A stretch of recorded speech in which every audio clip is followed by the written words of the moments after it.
All right, coming at you all the way live from the lower bottoms of West Oakland. This is Revolution.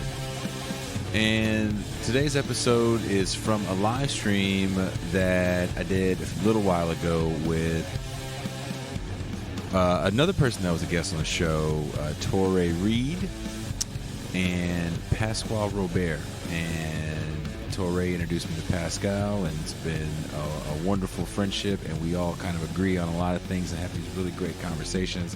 And I wanted to do a live stream of one of the conversations that we've been talking about, which is kind of like 90s hood cinema. It's definitely something I'm a fan of. It's definitely something I grew up with, but I definitely see the problematic errors in some of it. And Boyz in the Hood being probably the most iconic of all those films. I think it kind of kicked off the genre. Some people may say, I think Juice might have come first. I don't remember off the top of my head, but definitely we break down some tropes and some right-wing tropes in the movie. We definitely play clips, and it was having some issues with the internet. So about 2.5 hours in, we had to cut it, and then there's another part. So if you want to hear part 2, become a patron, and you can hear part 2 to this very fun conversation. And also a year-end wrap-up. I believe we're going to do a live stream with Touré, Pascal, Touré's dad, Adolph Reed Jr., Cedric Johnson is rumored to probably come through, and maybe some more special guests. The live stream is every Tuesday, 6 p.m. Pacific Standard Time. YouTube, Facebook, Twitter, and Twitch. There's links in the description to all those sites. Definitely sign up, subscribe, like, so you can see the live stream every Tuesday night, and you can participate. It's a lot of fun. The more people that participate, the merrier. So have fun. You're in for a ride on this one. This was a great talk, and we had some good back and forth from the people that were in the chat. So thank you very much. If you're a patron, stay tuned for part 2. Hey. Coming at you live all the way from the lower bottoms of West Oakland. This is Revolution live stream. And today I have some very special guests. And apparently people couldn't hear the clip. We had some audio issues with the clip. That sucks. I got to fix that. I'm going to fix that right now, because that clip is kind of sort of what this show is all about. And that is Boyz in the Hood and the 1994 crime bill. Because I did a show recently with Touré, and we got on a little bit of a tangent about these movies in this time frame. And after that show, I went back and I watched Boyz in the Hood. Serendipity struck, and it was on my Netflix. It said Boyz in the Hood in that strong black lead category, right? Because that's where I watch my movies in the wee hours of the morning. And I rewatched Boyz in the Hood, and I was like, man, I knew this movie had some problems, but it slaps you in the face in the first scene with the black on black crime narrative. Like that's the opening scene. 1 in 23 black men are killed, and it's killed in the hands of another black man, and therefore there's no way out other than football. There's a couple things that kind of got to me, and Pascal, I don't know if you feel the same way. First of all, why is Trey super hard as a young kid and he grows up to be oh so soft? That's a really good question. I never thought about that, but it's really true. And he changes his personality and complexion within everything. And why does he have the worst hairline in the hood? If you're supposed to have the fly job and you dressing like a 30-year-old drug dealer at 17, tucking your t-shirt into your sweatpants, why do you have the worst hairline known to man. And he can't afford to go to the barbershop. He's got the best job, but his dad has to hook up his fade. What does his dad know about a fade? His dad, nothing. His dad was wearing when his dad was his age, he was wearing an afro. His dad had white people clippers trying to give him a fade in the kitchen. Exactly. Dad was his age. He was in Vietnam shot. Touré, you just sound like Darth Vader possessed your audio. I thought we fixed it. I thought we fixed that. Nah. Can you guys hear Touré? We that's the problem, is that we can hear him because it sounds horrible. So let me. I'm gonna play more of the gentrification clip because this is we got the audio. Should be working now. Let's get it going. These folk shooting each other and selling. We can hear now, right? Crack rock and shit. Well, how you think the crack rock gets into the country? We don't own any planes. We don't own no ships. But we are not the people who are flying and floating that shit in here. I know every time you turn on the TV, that's what you see. Black people selling the rock, pushing the rock, pushing the rock. Yeah, I know. But that wasn't a problem as long as it was here. It wasn't a problem until it was in Iowa, and it showed up on Wall Street where there are hardly any black people. Now, if you want to talk about guns, why is it that there's a gun shop on almost every corner in this community? Why? Tell you why. For the same reason that there's a liquor store on almost every corner in the black community. Why? They want us to kill ourselves. You go out to Beverly Hills, you don't see that shit. But they want us to kill ourselves. Yeah, the best way you can destroy a people, you take away their ability to reproduce themselves. Yeah. Who is it that's dying out here on these streets every night? Y'all. Yeah. Young brothers like yourselves. What am I supposed to do? Fool roll up, try to smoke me? You shoot the motherfucker if he don't kill me first. You're doing exactly what they want you to do. You have to think, young brother, about your future. Huh? Damn.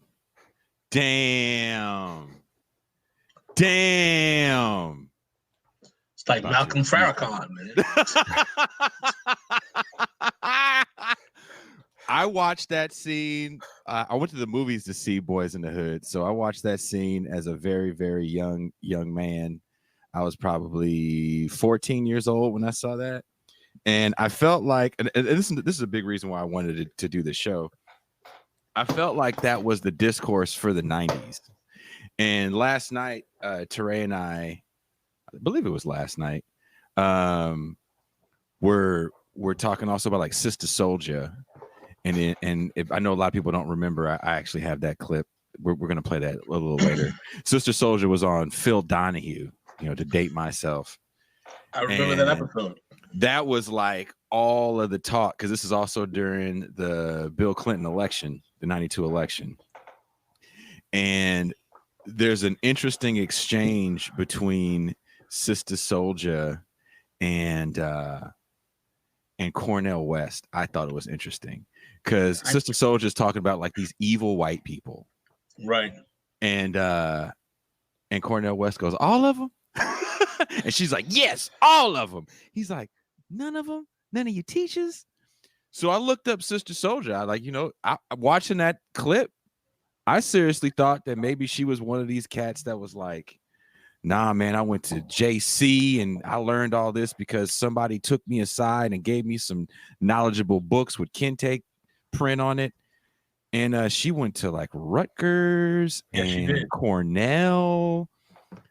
She's pretty well educated.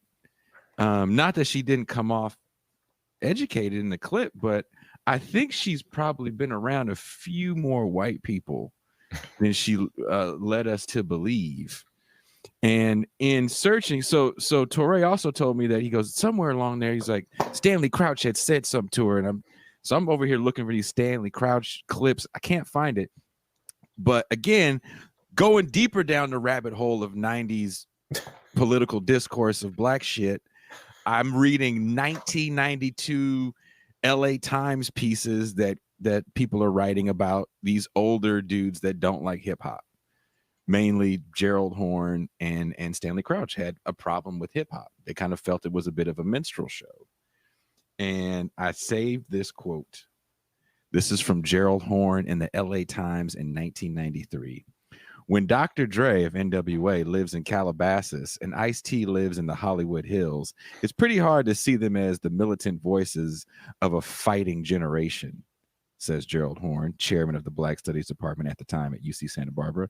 When Sister Souljah has a press conference complaining about the interest rates on her certificates of deposit, it's pretty hard to relate to her as a Harriet Tubman. Shots fired.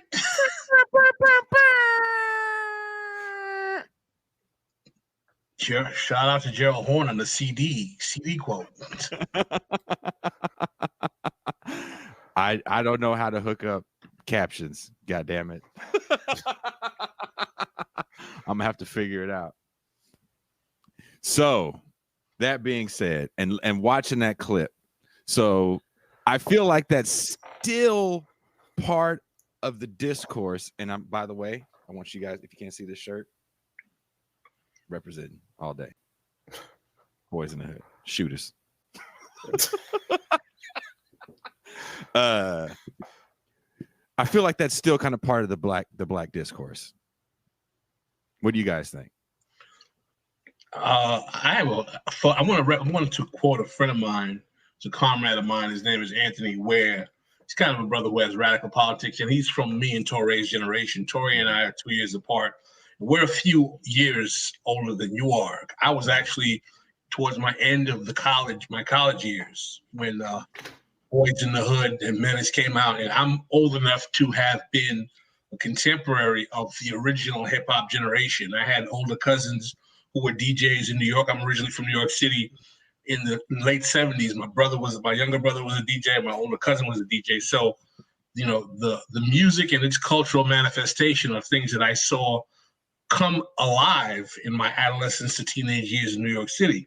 But to quote my friend Anthony Ware, when he talks about the consistent themes of the politics and worldview of this music and these films, is his saying is that this art form demonstrates that Black power succeeded culturally where it failed politically, in that the discourse and the rhetoric about notions of quote unquote racial politics and racial empowerment that became, you know, resplendent during the Black Power era, that one of the ways in that it kind of reifies itself and it maintains its continuum is through hip hop music.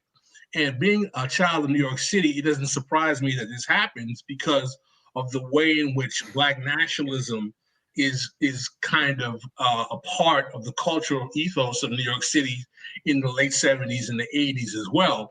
Though I will concede, brothers like Cedric and even Touré have argued with me that Chicago by far is more of a Black nationalist bastion than New York City. What I think one aspect of the popular culture that comes around hip hop, particularly when you're talking about that scene about gentrification, that kind of sounds like something you might hear from a combination of, like, you know, the Nation of Islam or KRS-One or Public Enemy, depending on what day of the week it is that the cultural continuity of this kind of combination of Black nationalism, whether it's revolutionary or not, but it's definitely kind of nationalist political discourse, maintains consistent within the music and the message. Now, some people will say, well, that's a good thing, right? But the thing is, though, is that some people would fail to consider what exactly is the ultimate result of that Black nationalist project if it doesn't engage one in criticizing the institutional mechanisms, like maybe capitalism, like maybe deindustrialization, like the effects of neoliberalism on Black life in that area, instead of saying Black people are defective. Damn. So that actually kind of, watching that clip, that's exactly what I felt. And then going back and even listening to Sister Souljah, so that also sent me down another rabbit hole of watching a Morton Downey Jr. documentary. Which Jason and I were talking about today. You can hear me now, right? Yeah. Oh, you sound great. Great now. Cool. Yeah. So I think, Touré, you have to chime in on this. Tag team. Oh, we were just talking about, I mean, this isn't that interesting, though, is it? We were talking about watching Morton Downey Jr. for me on Channel 9 out of Secaucus. For Jason, what channel was it for you out there? Like 24 or something like Yeah. that, 23. And I used to watch it, I guess when I was in high school. And my father gave me shit about it because for me, it was fascinating because I thought it was so over the top. It was like pro wrestling. Nobody could possibly believe this crazy stuff, right? And my pop said, that admonished me to be straightforward about it and told me I was being naive, essentially, but in more colorful language. And when I switched schools and went to high school with a bunch of Morton Downey Jr. fans, I realized that my father was 100% right, that I was naive. People really did believe it. And, that was the original era of making America great again, as episode 2 of Showtime's Reagan documentary, I guess, concludes or nearly concludes with Reagan, making that very statement. But those were crazy times. I mean, just to take it back to what Pascal was talking about, though, with respect to those hood films, and I thought Pascal touched on all the major points, but one of the things that jumped out at me about those films at the time, I think 2 of which I saw in the theater, 3, if we count Don't Be a Menace to South Central While Drinking Your Juice in the Hood. But I saw, then I saw 3. So I saw Colors, which came out when I was in high school. And then I saw Boyz n the Hood in the theater. But the recurring theme of underclass ideology that was driving those narratives, as Pascal said, brushes aside all of the sources of inequality that afflict the hood. It takes them for granted, and instead, all one gets is the self-perpetuating culture of dependency and poverty, right? And those films, I think, really correspond with, or at least take the same kind of framework. They perceive the same kind of framework as you and I talked about before. Jason and Pascal talked about this years ago, that those supposedly anti-Vietnam War films from the 70s and the first half of the 80s that I grew up on that were anything but anti-Vietnam War. They were anti-conscription. That's what they were. But they weren't anti-Vietnam War. And they couldn't be, because those films, those Vietnam War films like The Deer Hunter, Apocalypse Now, Hamburger Hill, etc., they had a squad's eye view of the war. And the only anti-war theme that pervaded them really was sort of teenage alienation and people in DC not really understanding what's going on, what the real war was about, right, in the jungle. And you can transition seamlessly from those themes that drove those anti-war films, those so-called anti-war films of the 70s and 80s, and apply them to the hood films. It's the same basic problem. And in both cases, you get no sense of what the broader forces are. And in each case, you actually end up with sympathetic views, I guess, maybe, if you're lucky, of the principal characters, or at least the stratum of the principal characters. But you walk away with a reactionary lesson. And the reactionary lesson from those Vietnam War films was all the wars that we've been fighting. The military should be, volunteer rather than conscript, more special forces, more specialized weaponry, smart bombing rather than carpet bombing. And but the war was fine. And then, of course, in the hood films, the problem really comes down to underclass themes, which would be the culture of poverty. If people don't know what underclass ideology is, it's essentially an update of the culture of poverty. So what are the fixes?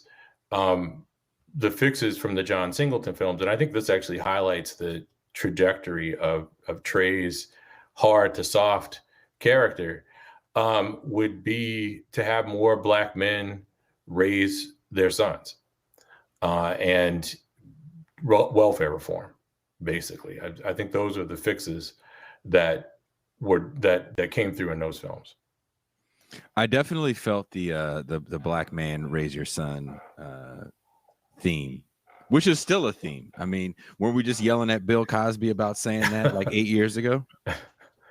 Yeah, but the thing is, though, when you say black men raise your son, besides the mythology of people believing that black men abandoned their family because welfare made them obsolete in the household, no one asked the fact that maybe the reason black men were leaving their families because they were not able to find competitive jobs because there was no more union work in the inner cities that they were living anymore.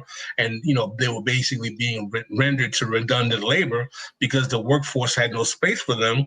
And not to mention that the only competitive economy that we start to see in the post-civil rights era becomes the heroin trade, which manifests later on into the crack trade and so on and so forth.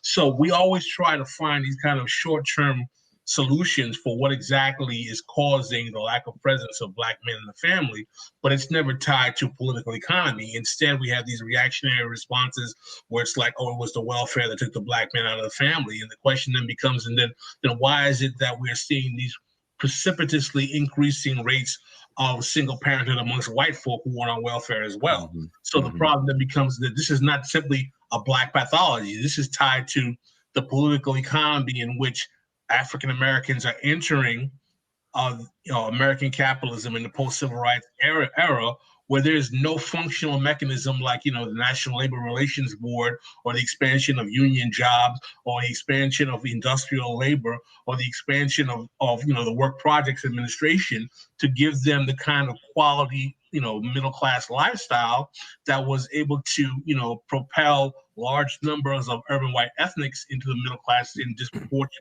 disproportionate numbers. And as a result, we start to see the social dislocation that affects black families to a large degree. But again, one of the consequences of these kind of reductionist, kind of black nationalist, kind of black power explanations is that this is something that the man did to us without indicting the way in which capitalism displaced the function of black labor in American society. Well, let me just add something to what Pascal said, or amplify it. Pascal's last point, I think, was the characterization or the insistence that this is what the man did to us. And as he said in his nicely articulated historical sweep, that what comes through in the film is welfare dependency, right? And that becomes evidence again of the excesses of liberalism, which actually complement the Reagan administration and other conservatives take on critique of the welfare state and the Johnson administration's war on poverty more directly. But of course, from the nationalist perspective, which is what's fueling these films, as racial nationalist perspective, it's not before there was welfare, there was slavery. And oftentimes when Americans think of, and I should say Black Americans, sadly, think of Black American history, it basically comes down to slavery. And most people don't seem to know the difference between slavery and Jim Crow. So those two get collapsed into each other. So slavery, then slavery ends, and then nothing happens in Black life until a tired seamstress refused to give up her seat on the bus, which we know is a myth, right? So, but there's nothing basically between 1865 or 1877, if you're a little more sophisticated, and the middle 1950s. And of course, that paves the way for an exceptionalist account of Black history, which is what Pascal was talking about, that I think is oddly susceptible, is uniquely susceptible to these kind of reactionary frameworks. And actually saying it's susceptible probably gives it too much credit. And oftentimes, it's not simply that narrative, that pat narrative, leaves one vulnerable to charlatans. Oftentimes, what's going on is that, racial nationalists, no matter their race, are conservative. So, look, I would say by definition. So what you get is baked in to these narratives, a disposition to treat societal problems as individual problems, which is the second point that I wanted to amplify that Pascal said. So Pascal had mentioned the kind of short-term solutions that you get here, and I would tease that out just a little bit. The solutions that come through in these films are anti-statist. They're all self-help, right? It's all do for self narratives. Very, very, very bootstrapping. Very, very bootstrapping. And the gentrification scene, which I didn't get to hear, but I have seen the film in the last I can replay 18 it months. I could probably live the rest of my life being happy not hearing it again. Not hearing it again. But I actually do have to watch it again though, but for personal reasons. But the gentrification scene is, lays that out pretty nicely, or Fishburne's line in that. Interestingly enough, John Singleton had an attachment to Larry Fishburne as the didactic voice of reason. Because I know higher learning doesn't fit in this, but Larry Fishburne plays a West Indian professor in higher learning. Very conservative West Indian. Absolutely. What is higher? Which is with the voice of reason, right? Too, right? He's very conservative. He's the voice of reason. And he did some shit I would never do as a professor, right? If I recall correctly, he called out students who had failed to make their first tuition payment or something, right? On a kind of like in front of everybody, right? And we don't get that kind of information. I mean, I never got that kind of information. And B, if I did, I wouldn't share it like that, right? But anyway, You colored people not paying your tuition. Booyaka. I went to the movie theater to see Higher Learning, and I remember even as a kid, like we were all fired up, and anyone that's watching this that remembers going to the theater, there was like different theaters you had to go to where I'm from. And I don't know if you guys are from the same places. Like there's the white theater where you're going to be okay. They might get loud, but you'll be okay. And then there was like the hood theater where people might get fucked up in any black movie that was coming out in the 90s. That was like the hot thing to do.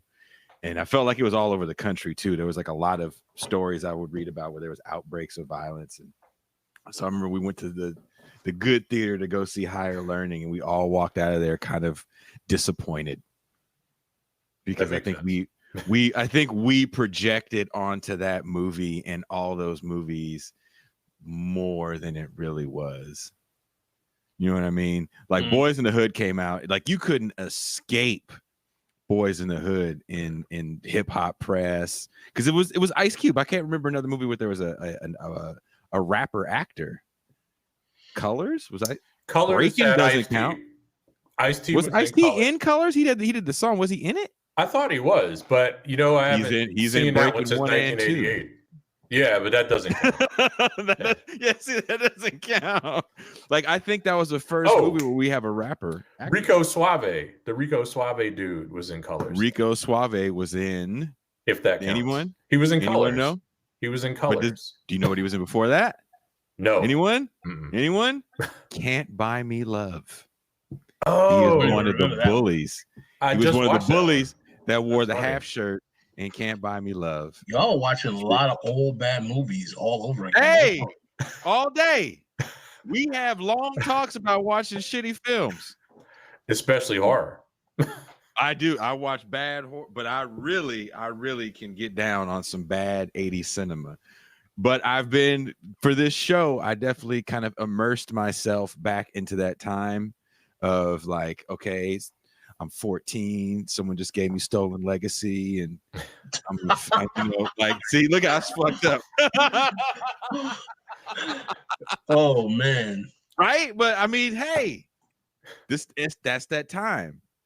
And then this young lady started to speak, and she just took up a lot of oxygen for like 2 months.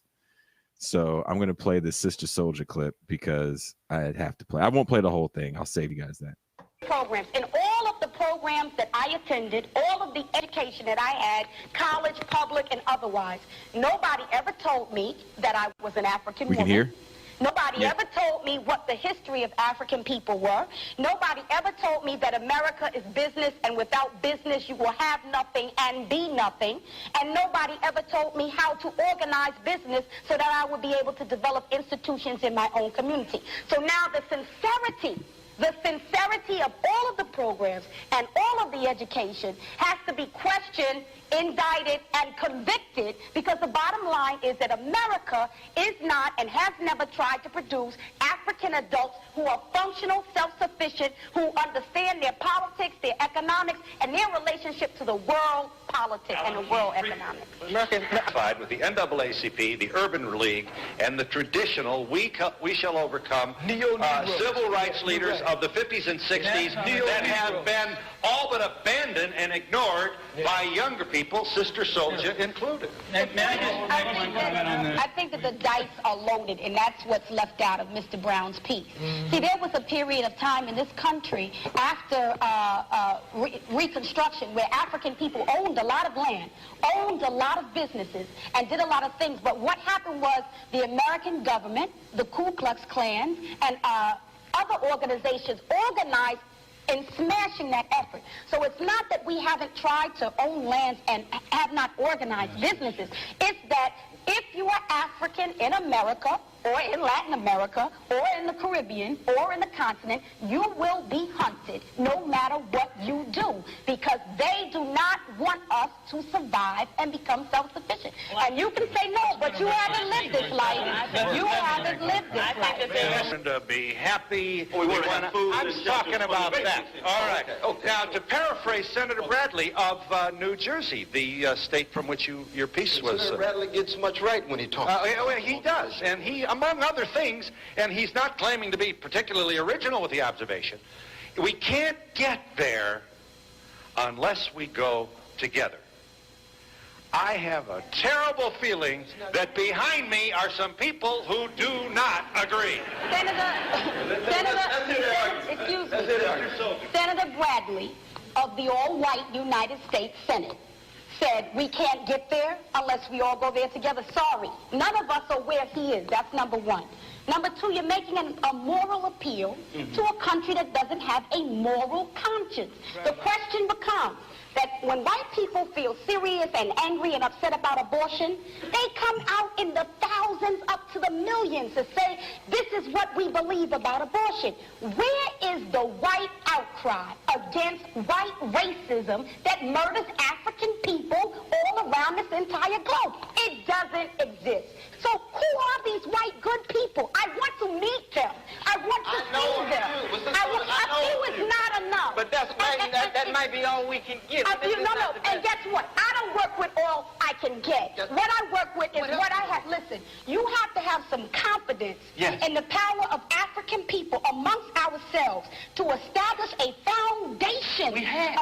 We haven't. We have utter chaos in our cities, and you got to no black institutions we you can build? can have a program. I'm not saying we've built a lot of institutions, and those institutions have not been effective. The majority of millions of African youth in this country are dying mentally, dying spiritually, dying emotionally, dying academically, and you may have a program, Mr. Brown may have a program, but what we got to talk about is an American government that tracks millions of African people who don't go to your program, don't go to Brown's program, millions of African people, not only here, but all around the world, and if we are not honest enough to say who are our friends, who are our enemies, to know what a friend is, to know what an enemy is, we will constantly be trying to get into people's parties, to shake our butts with them, to get them to like us, and that's not the question. The question is, what can we build amongst ourselves to secure ourselves from our enemies so that we will be able to survive into the future? So that's all I'm gonna play from that, because she's just too hyphy. Well, I mean, I really want to address this for a lot of reasons. Number one, I really do, because what's fascinating about what Sister Souljah is saying, right, is that it neglects a very important aspect of Black political history, and that is what exactly happened when we tried to do this same thing in 1972. And this is a theme that I text back and forth with Touré all the time, is that I love in 2020 watching Black people talk about Black politics like it's 1972. And when I say 1972, the Gary Convention, the Black Agenda, we need a Black agenda, so and so. What happens when we have those politics is that we actually do get self-determination. Why is the Black political class a different part of Black people? So when I hear people say we need self-determination, we need to control our own politics, we need to control our institutions. So the over 10,000 Black members of the Black political class who have basically been siphoning off Black political energy into the neoliberal agenda for over 45 years, they're not determining are they part of the self or not part of the self? So what is fascinating about this kind of discourse is that all the white people are bad and all the Black people are good, except for the 45 years of having Black political officials help facilitate things like mass incarceration, gentrification, and every other ailment that has affected Black people. And it reduces Black politics into this kind of Manichaean, it's us against the white man, which is just like Black politics in 1972. And what the Black politics of 1972 got us was the advent of the Black political class. And what this type of, race reductionist, as Touré would call it, politics will get us, is what it always gets us. It gets us a political agenda that becomes a wealth transfer to the Black political class and the Black middle class, while the Black poor working class gets ground to powder. As I like to pejoratively call it, it's fatback and biscuits for the Black elite, while the Black masses get ground to dust. Damn. Should have called the show Fatback and Biscuits. I wish we would have had this conversation. That's like perfect.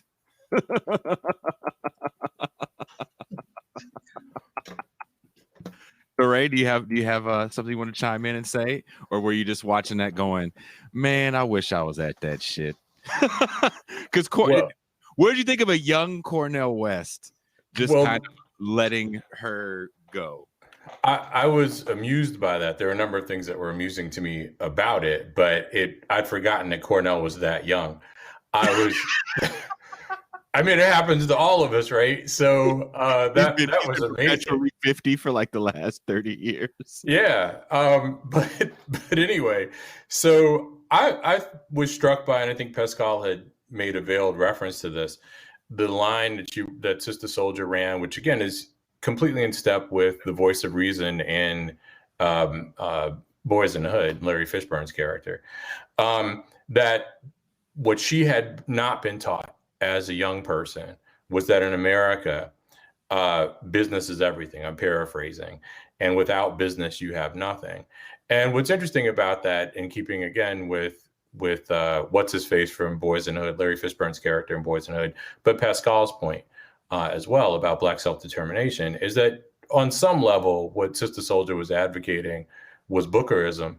I mean, by which I mean Booker T. Washington, with much more militancy. And that's a recurring theme in most of the mainstream Black nationalist movements that would follow Washington from Garvey forward, that it's still basically Bookerism, but with the addendum that white people suck. And that addendum that white people suck matters because it certainly obscures the fundamental conservatism of the Bookerite project, which is obviously, as Sister Soldier says, racial self-determination. But on some level, the racial self-determination project gives white people too much credit. I mean, because it presumes that white people band together in common cause over issues and aren't divided, of course, by political differences and the like, right? I mean, she makes the abortion analogy that white people get together, millions, thousands, whatever, white people get together in support of abortion rights. But she says, where are these well-meaning white people coming together? Why don't they come together in the thousands in defense of Black lives? And of course, what happened? Fast forward to the summer of 2020, but we've seen what it means for white people, well-meaning liberal whites, to come together in defense of Black lives. And those actions are, of course, as much as anything else, often enough symbolic, more symbolic than they are substantive. The main point, though, which is, I mean, because that's just an aside, the contention that Blacks share a common interest, and for her, the corollary is that whites share a common interest. I think any Black person with a large extended family even knows how problematic that framework is. I have a relatively large family and I love all my cousins. I really do. I think they're all great, but we don't all share the same sensibilities of values despite being Black and being relatives, right? The fact of the matter is, again, if you've gone to schools that were predominantly Black, growing up in communities that were predominantly Black, your life experience tells you that Black people don't all share the same interest. And the fact that we don't isn't illustrative of the psychological damage that's inflicted upon us by slavery. It's illustrative of the fact that we're human beings rather than bees. The fact of the matter is there are more Black Americans than there are people in Canada. I think there's like 42 million Blacks in the United States and there's like 38 million Canadians. It should be no surprise that we're heterogeneous and that we, as with respect to our politics, values and assumptions about the world, which militates against the kind of collective project that she puts forth. And I'm going to say this one more time. White people didn't get ahead because they pooled their resources and all shared the same end. As Pascal had alluded to, I think with his initial salvo, the genesis of the expansion of the white middle class of lore isn't owed to, the values of the Scots, Irish, Italian Americans, Jews, Polish Americans, et cetera. It's owed to the New Deal welfare state. It's owed to the post-war welfare state and post-war economic growth that Blacks benefited from, but not to the same extent as whites, right? So the centrality of the state, as Pascal said, to the story of group ascendancy is obscured actually by a narrative centered on group ascendancy.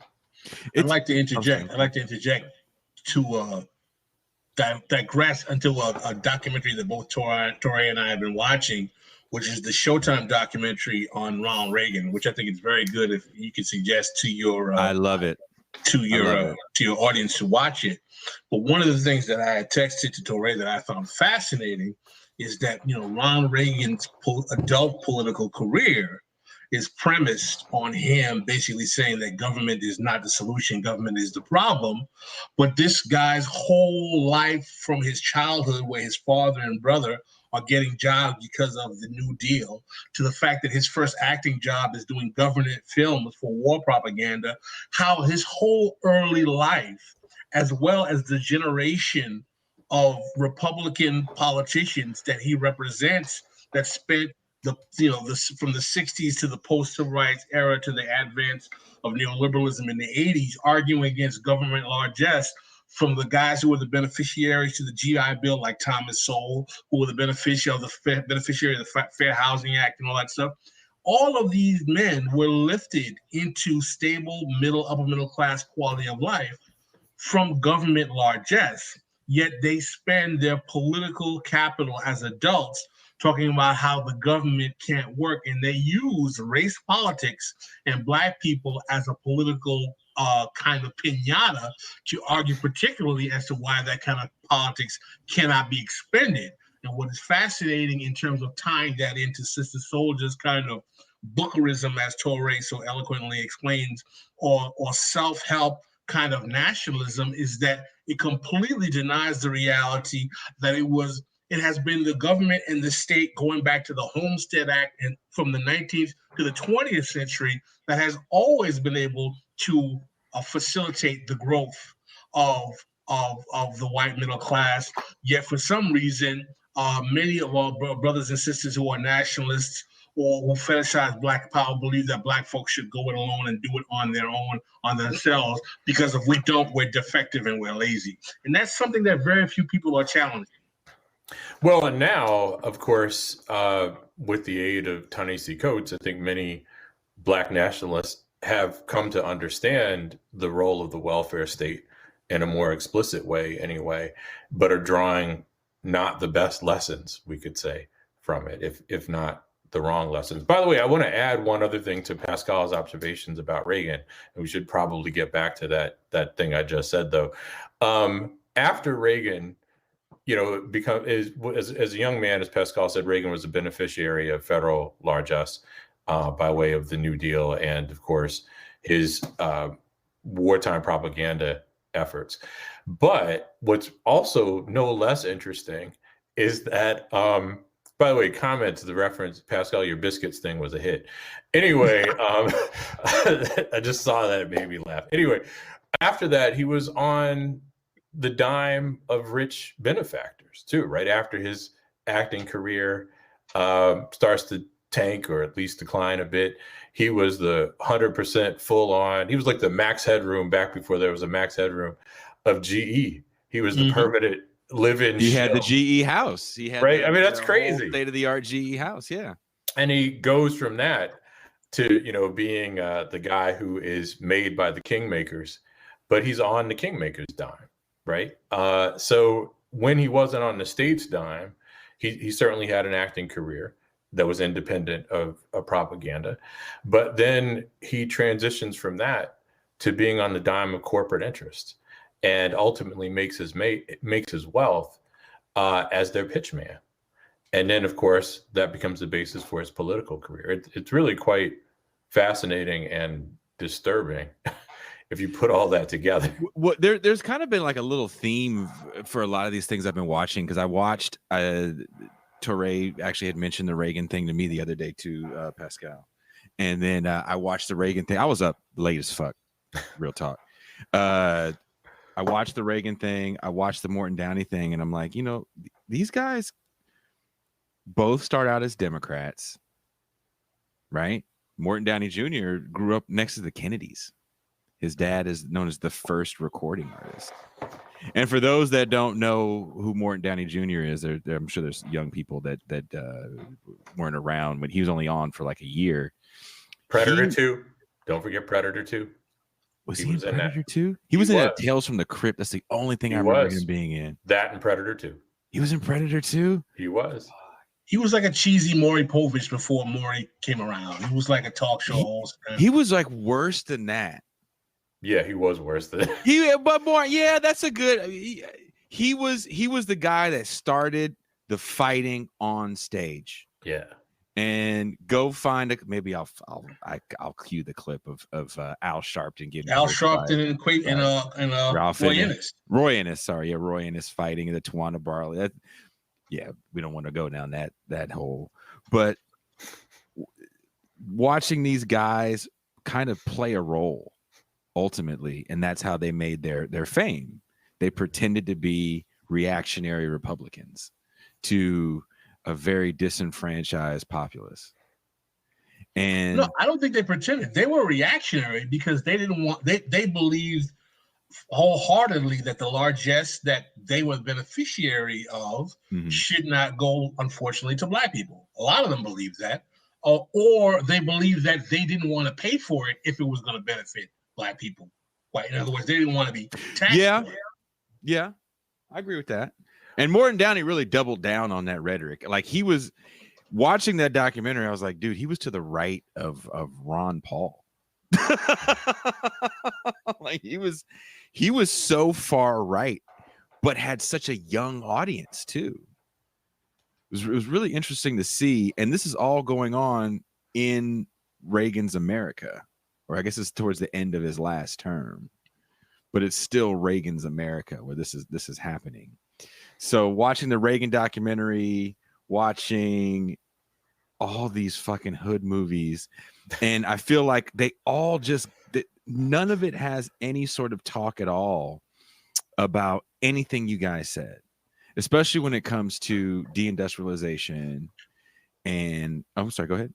There's something I wanted to talk about that I really want us to spend some time on if we can, right? Yeah. Is that in the wake of kind of like Sister Soldier's kind of like, racial mau-mauing of the system in that video, talking about, I never got this, I never got anyone to teach me a business, but yet no one talks about the fact that she is a beneficiary of the hyper-capitalization of Black popular culture that starts in the 80s that allows her to tour with what would become a multi-million-dollar rap group called Public Enemy. And no one interrogates, well, how much money was she able to facilitate in the utility of capitalism that, existed at that time, being that she didn't seem to have all this tutelage and benefit from this hyper-capitalization of Black popular culture.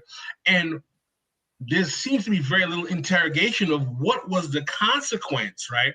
Politically, socially, and culturally, and the legacy of the hyper-capitalization of Black popular culture that starts in the 80s, not only in terms of music and art, but in sports. The rise of the $1 million sports figure, Michael Jordan, the rise, Magic Johnson. There's a certain phenomenon that happens with Black popular cultural production in the 80s, which is a period of massive political retrenchment away from policy that's public goods oriented, and greater emphasis on privatization of resources. But yet at the same time, right, Black popular culture is capitalized in a way that you never saw before. Spike Lee was getting budgets for his movies in the 80s that Black exploitation movies were not getting in the 70s.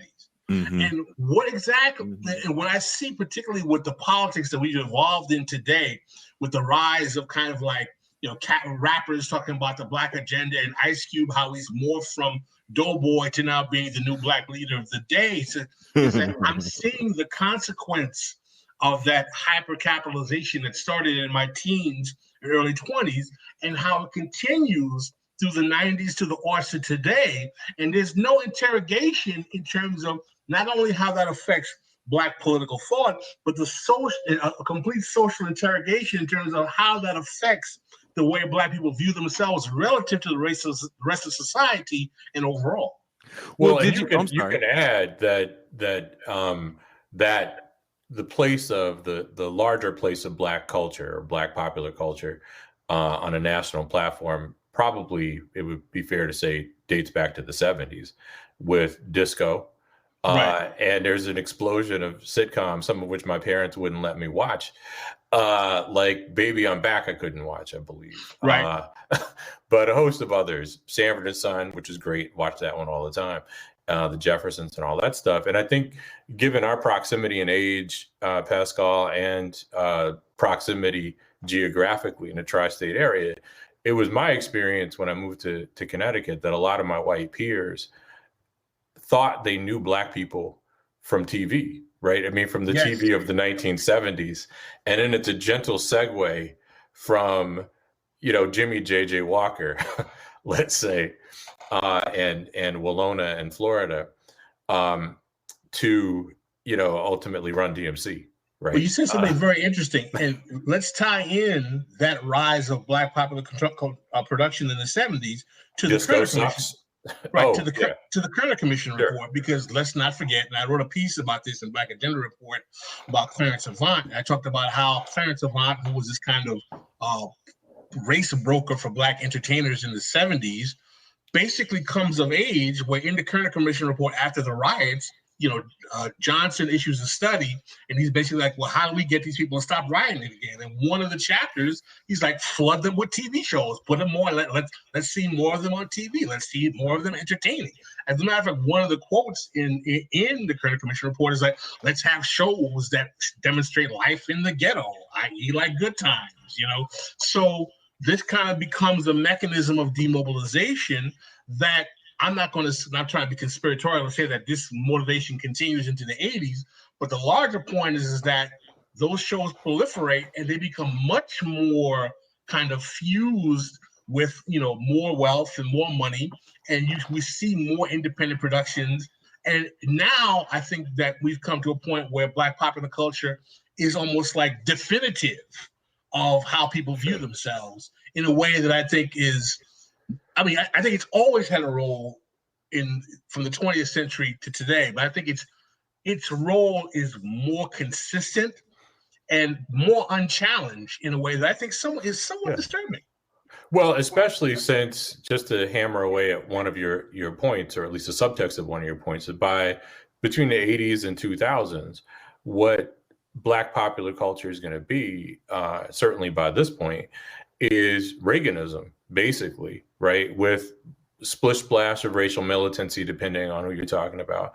But sadly, Reaganism, as I put it to a buddy of mine recently, with ass shaking, right? I mean, because there's so much celebration of accumulation of wealth, right? Of acquisitiveness, with no regard for the public consequences of it. Was it Biggie's Juicy? Remember that?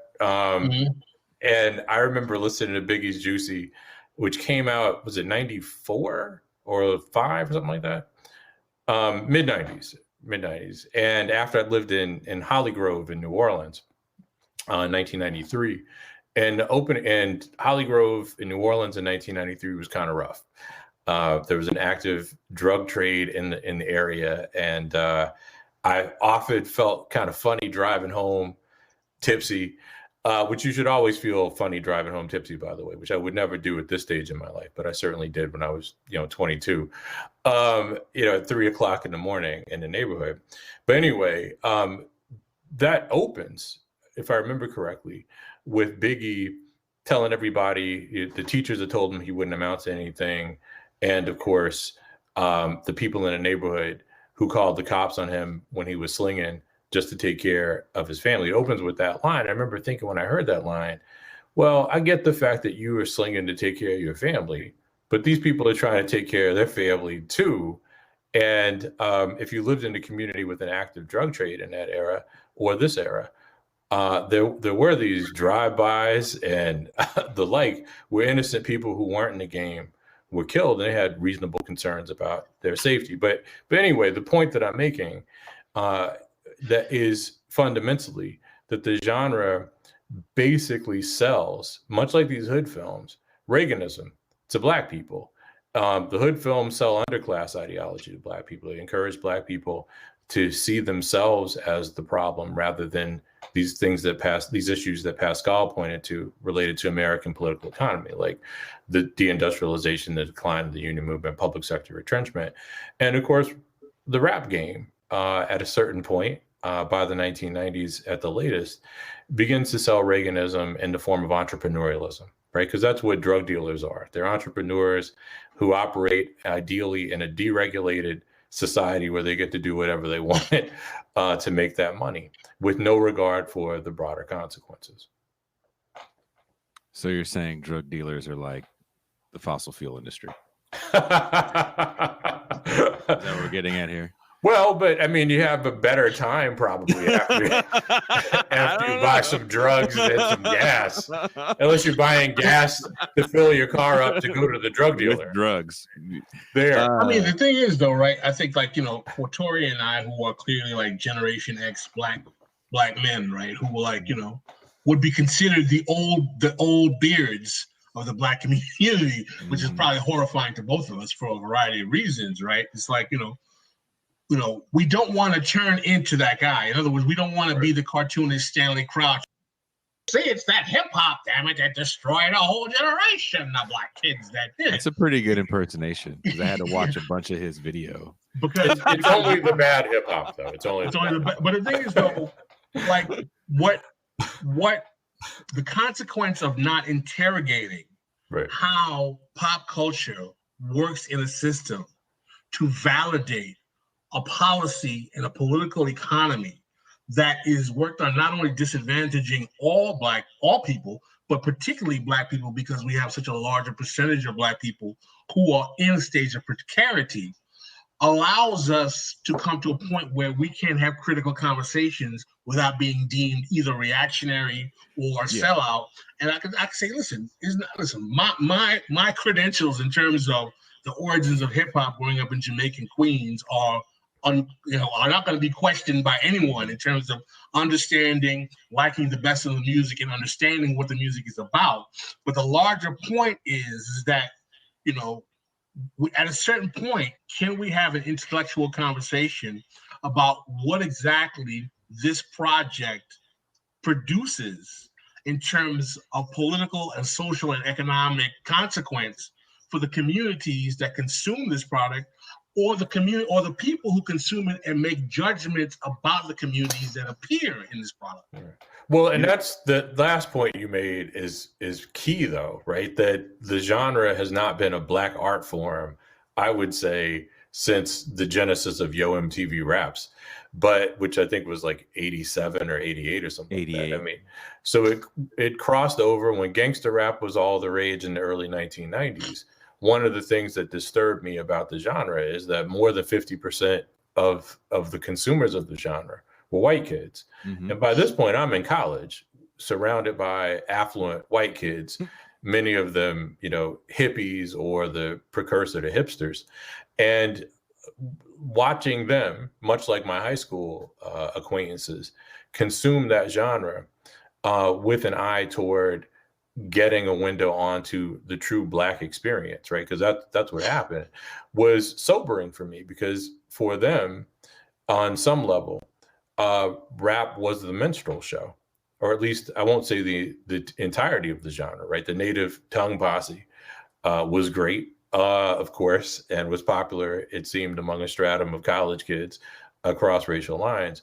But gangster rap in particular, for a lot of young people when Pascal and I were young people, for a lot of young white people, I should say, when Pascal and I were young men, was a window onto what they believed to be the authentic Black experience, but it was essentially a minstrel show.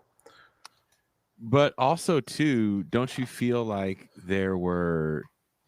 I feel like the journalism of that time kept spitting out that narrative that this is the real experience. Absolutely. Right here. If you want to know what Black life is, and I think it's worse now. Like I know we don't really know each other, Pascal, but I work in work in music festivals, and I'm a little younger than y'all, but I'm like an old fuddy-duddy, and there's a lot of shit I hate. And usually when I work these music festivals, I'm like yelling at people, put the clothes on and turn the shit down. Like I am that guy. I'm John Witherspoon and House Party at Coachella. But I worked these hip hop ones too, and I worked one called Rolling Loud. And it was a hip hop festival, and it was very, very, what they call them, the mumble rappers. And if you want to talk about a minstrel show, like they weren't hiding it. And then, but if you read the reviews in like Complex magazine, and I've hung out with writers of Complex magazine, they don't look like us. Well, was it Vibe or the Source that was? I think it was Vibe that was founded by two Harvard white, two white Harvard. Was it the Source? It was the Source. It's not Benzino. I thought Benzino founded the Source. No, but I think it's one. But the thing is, though, I want to interject something important, right? Back to I that. hope it's important. Journalism. You're interjecting. I'm sorry.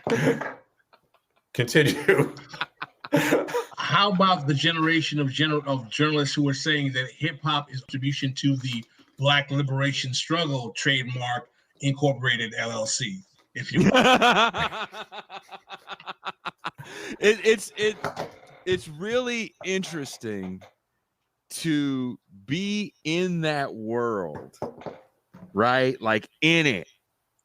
I'm in it, backstage, side stage, in it, and you're just like, I can't take any of y'all seriously.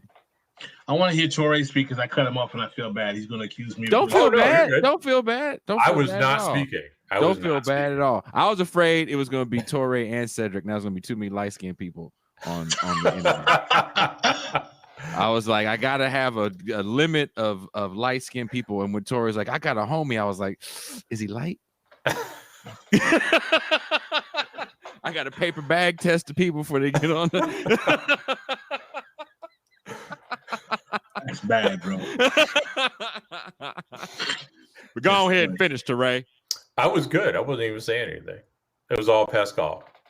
No, but I really, I'm glad that we can commiserate about our, positions on hip hop. I mean, I'm just, it's very easy to become dismissed by, the people who are the romanticizers of the genre, who will be like, "Oh, y'all just don't understand the music." I was like, "Nah, bro, no, you ain't gonna rock that. I don't understand the music with me.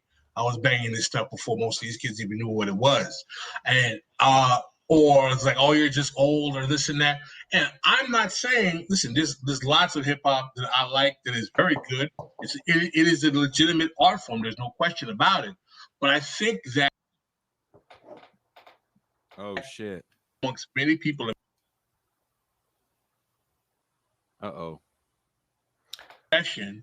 There we go. With the Black Power movement in the 60s and whatnot, who wanted to feel that sense of participation, who really believe. Listen, there's scholarship. You can go in JSTOR. There are articles about this, about the revolutionary nature. I mean, Touré is being coy, but he knows that there is a cottage industry of academics who have been pushing this narrative about hip hop being the revolution for 30 years.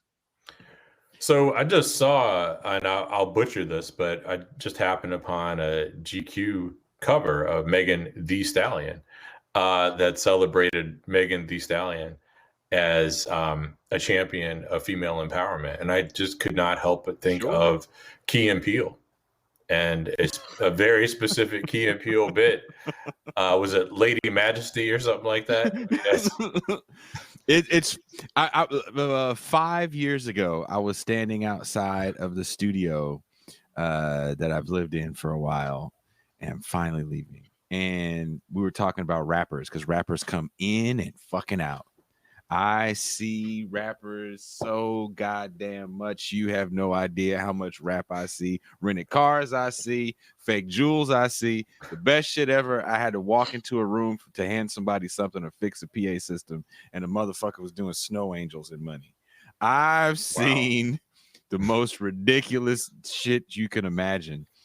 And a friend looked over at me and he said, "Doesn't hip hop nowadays look like a Living Color skit from the 90s?"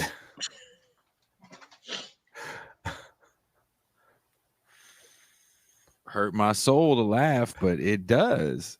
And what are you going to tell these kids? But you could see it coming. I mean, I stopped. One of the reasons that I don't feel like an old fuddy-duddy is because I felt like that guy when I was 23 or 24. I mean, I basically stopped listening to lyrics in 1994 and 95, right? It was pretty much done, and enjoyed it most maybe at the club with a shot of tequila and a couple of Heinekens in that era, which I don't drink now.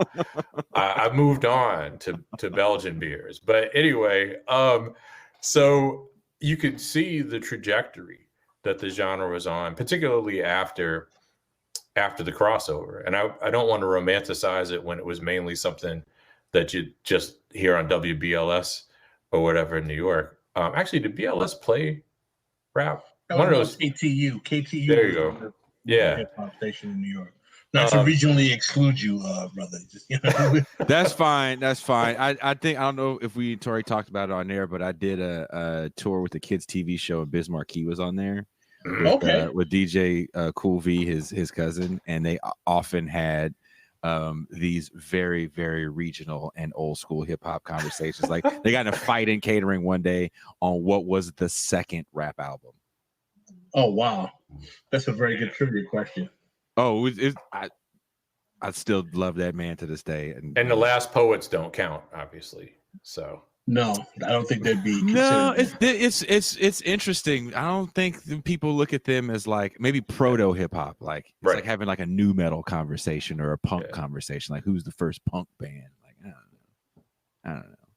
I don't care. Well, I mean, the Biz Markie reference I think works for both Pascal and me because unless something's changed, we share favorite all-time favorite MCs, which would be Big Daddy Kane.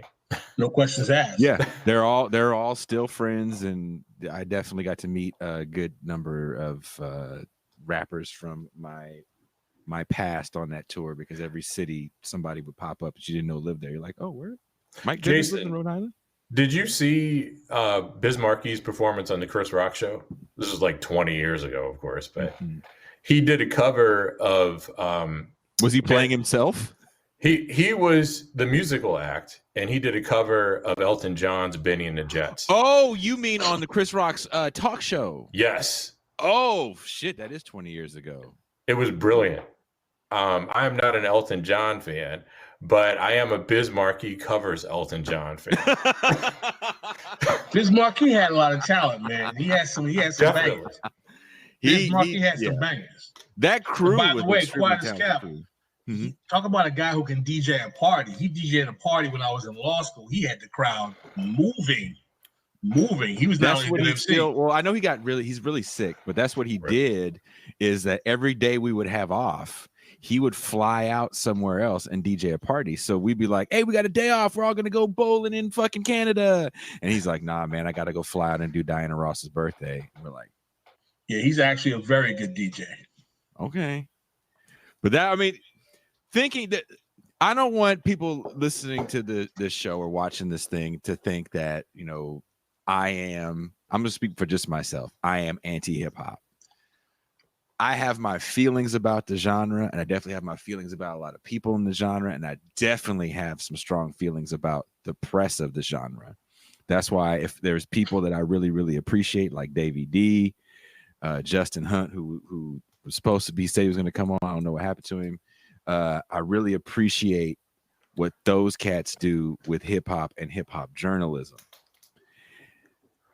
That being said, when I read these reviews of these dudes that just mumble the same shit over and over again, that are definitely on some silly shit, and you would think you were reading the review of like the greatest album in the world that was so poignant. I'm like, this dude just talked about drugs for 35 minutes. That's it.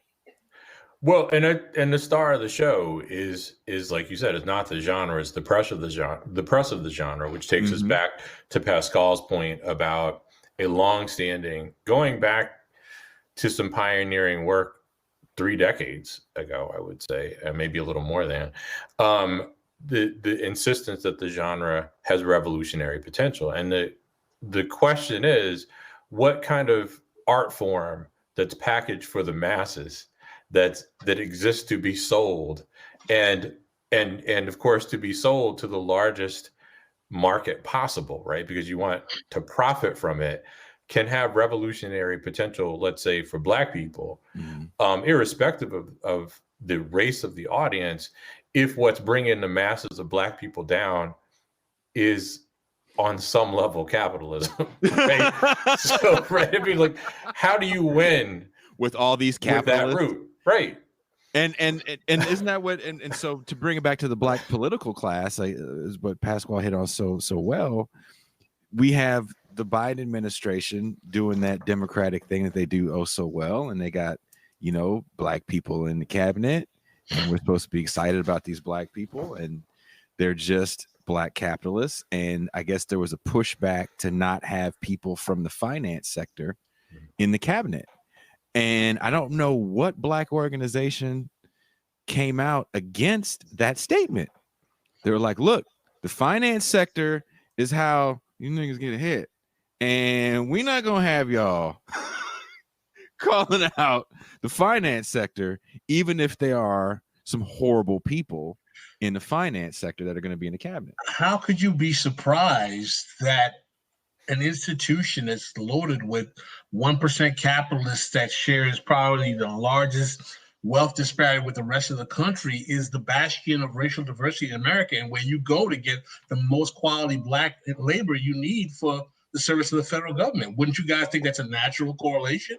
That of course, it's ridiculous. I mean, what you're finding, right, is that the notion of diversity is being used as a bludgeon against progressives who realize that lobbyists, when they are interfaced with government, work to serve the interests of corporate powers that are not really caring about working people, that are disproportionately Black, that because we have an elite tier of Black who are working as compradors in these corporate spaces, who are acting as benefactors of those corporate forces and not of Black people, that somehow it's racist. And I've heard this statement, it's racist for people who call themselves progressive to fight against having Black lobbyists for telecom corporations working in the Biden administration. I saw that. And it was an interesting the whole thing was interesting. They called it it was a little clip I saw with like Breonna Joy Gray and a few other people, and they called it woke washing. They said, is the Democratic Party woke washing the cabinet? And I was like, oh, woke washing. That's an interesting term. No, I mean, this is, I know we're obviously digressing greatly from the original part of the subject, because, this is a target-rich environment where we're talking about the way in which, finance works to demobilize Black people, whether it's popular culture or not. Yeah. But, there's a continuum here. These things are not totally distant, right? In terms of, I'm sure, for example, when you go to the Congressional Black Caucus's Negro Prom that they have every fall in September, you're going to be hearing copious rap songs and hip hop music to your images of AT&T and American Express commercials in the background as well. Like, there's a whole kind of continuum here that you're going to find. You're going to, cats getting jiggy with it, to the beat while they giving their business cards out at the next kind of networking function. So all of these things work in a kind of cultural continuum, right? In which no one cares that this stuff is grounding the majority of Black folk to powder, but they're getting their flex on, they're getting their resume on, they're getting their business card hustle on. And, people who interrogate this, if they're not Black, they're called racists, or if they are Black, they're called haters. Jared Ball, who's a great left commentator, he's like, hate harder. His argument is like, hate harder. We need to hate more. There's more reason to hate. And I mean, my larger point is that, talking about these inconsistencies about how race is used by the corporate forces in American society to give cover to an agenda that doesn't work for most Black folk in the name of diversity. I mean, I wrote an article in Black Agenda Report a few years ago about, how thanks to the Congressional Black Caucus, Remy from House of Cards is real. And if you remember the House of Cards, right? Remy is this Black, congressional aide who becomes a lobbyist for this really horrible company named Sandcorp that is like an environmental wasteland who's doing all kinds of horrible toxic stuff. And he works for the guy who was the congressman at the time, who was the evil, antagonist, and he works intimately with him, right? And you're watching House of Cards, you're like, wow, this is an evil guy. There can never be anything real like this. And then there was an article that I had fallen on because of my good friend, rest in peace, Bruce Dixon, that talked about how the Congressional Black Caucus since the 80s had given birth to a whole league of Black lobbyists who had their own organization called some kind of Washington Black Lobbyist Group. And these guys' expertise was lobbying for the same kind of companies that Remy from House of Cards. So it's like, this was like art imitating life. This organization, the Congressional Black Caucus, which comes to life after the Civil Rights Movement, that's supposed to be the moral compass of the Congress, has created this army of Remys from House of Cards who are working for telecoms, the worst capitalist institutions you can think of. And the article that I wrote talks about how these guys were helping the banking industry get the CBC to agree to deregulate Dodd-Frank at the time. The only Remy I know shot Tyra Banks in hiring. That was the name of the character? Yeah. I didn't remember that. Michael Rappaport. Oh, okay. Yeah. So Brian Anand had a question a while back, but that I think we might want to segue to. This one? Yeah. But to get to that, I want to give Pascal a plug by way of, I think, an article of his that I might have mentioned to you, Jason, in a podcast that I did with you. I mentioned it, if not, we talked for like 4 hours. I know, right? So it's hard to say what made. For me, it's hard to on air. I don't remember. Yeah, I don't remember. But Pascal wrote this article, is how I met him, actually. That was it was a critique of an article that Ta-Nehisi Coates had written, I think in 2013 or something like that. And the Coates article was Beyond the Code of the Streets. That was the name of it. And I happened upon the article late. I had read the article. I'm pretty sure it came out in spring of 2013 or something like that. I read it in the spring of 2015. I was wrapping up an article on the Moynihan Report for a symposium that I had organized and was editing, and I was Googling stuff on the Moynihan Report, and I found some stuff by Coates, and then I couldn't remember that title, so I Googled some more Coates stuff, and I happened upon Beyond the Code of the Streets, and then I happened upon Pascal's critique of it. And when I read Beyond the Code of the Streets, I thought it was horrible.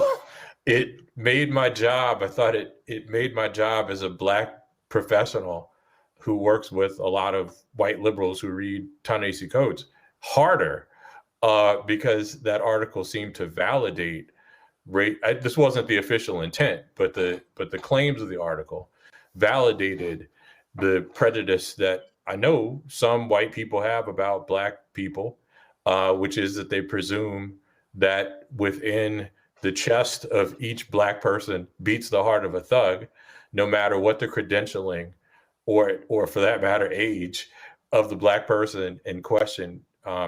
There it is. And that's exactly the case that Coates was making. That technically wasn't exactly his intent to make my job harder or his, but that was the obvious takeaway, which Pascal's article, don't remember the title of it, explored. And it was a cultural tour guide, right? Ta-Nehisi Coates and the Danger of the Black Cultural Tour Guide. Yeah. Do you want to? Damn, you call him the Black Cultural Tour Guide. I'm putting links up. I'm putting links up on the screen. I don't know if you guys can see it. For your Black Agenda Report page. So I would recommend that we get to Brian's question, if we do get to it, by way of Pascal exploring that article he wrote, which was great. Yeah, I mean, I basically wrote the article, right? I read that article, Beyond the Code of the Streets, that Coates wrote, and I was horrified by the piece for the same reason. And what horrified me is that Coates doesn't understand why it's racist to believe Black people are magical. And that's his whole shtick. I mean, even if you watch the trailer for his new HBO special about his book, his whole thing is that Black people are magical, they're just special and everything. And what is particularly dangerous about this is that same kind of argumentation has been used by white racists all the time to basically say, well, you can, Black people they have super spidey sense and powers, so we got to deal with them in a certain way because normal stuff doesn't work for them.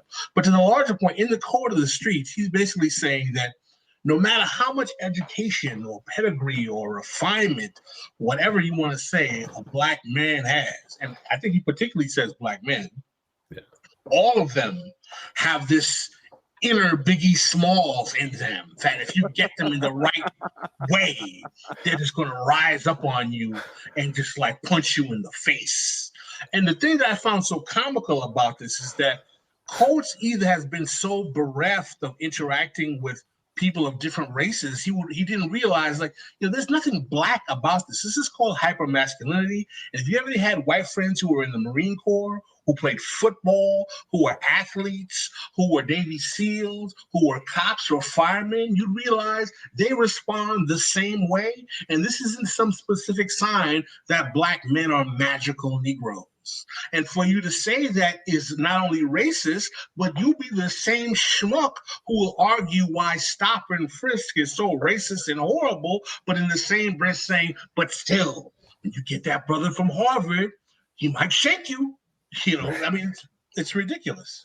And if you are, I mean, I think the point that Pascal makes about stop and frisk is the star of the show, but because obviously, as Pascal said, this narrative licenses stop and frisk. It makes it hard to make the case against it if you're going to argue that we've all got an inner thug in us, right?